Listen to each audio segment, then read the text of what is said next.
மழைக்கால் நம்மளுக்கு ஈஸியாக கிடைக்காத ஒன்று அங்கே கொடைக்கானலில் வந்து ஈஸியாக கிடைக்கும் அப்படின்னா இஞ்சி மஞ்சள் இதெல்லாமே ஈஸியாக கிடைக்கும். சரி அங்கே எடுக்கலாம்னு சொல்லிட்டு போயிருந்தோம்.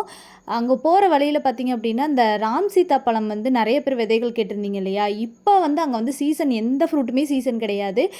சரின்னு சொல்லிட்டு காயாக தான் இருந்தது, எல்லாமே குட்டி குட்டி காயாக இருந்துச்சு. எல்லாத்தையும் பறித்து எடுத்து இப்போயுமே விதைகள் வந்து நம்மக்கிட்ட அவைலபிள் இருக்குது. முதல்ல நான் கலெக்ட் பண்ணி வச்சுருந்தேன்.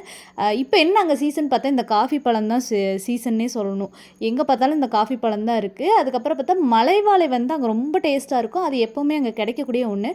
அதுக்கப்புறம் பைனாப்பிள் இருக்கான்னு சொல்லி பார்க்கலான்னு சொல்லி போயிருந்தேன். ஆனால் வந்து பைனாப்பிளில் வந்து எதுவுமே இல்லை, வெறும் செடி பரிதாபமாக இருந்தது செடியே. எல்லாமே இன்னும் 2-3 மாதம் ஆகணும் அப்படிங்கிற மாதிரி தான் இருந்துச்சு. நம்ம தான் தப்பான சீசனுக்குள்ளே என்ட்ரி ஆகிட்டோம் போல இருக்குது. சரி இஞ்சிகளை மட்டும் எடுத்துகிட்டு வரலான்னு சொல்லி போயிருந்தேன். இது வந்து ஒரு 16 வருஷமாக அப்படியே கடந்த இஞ்சியா. மலை இஞ்சி எப்போவுமே ரொம்ப டேஸ்ட்டாக இருக்கும். சரின்னு எடுத்துகிட்டு வந்திருந்தேன். பாய்.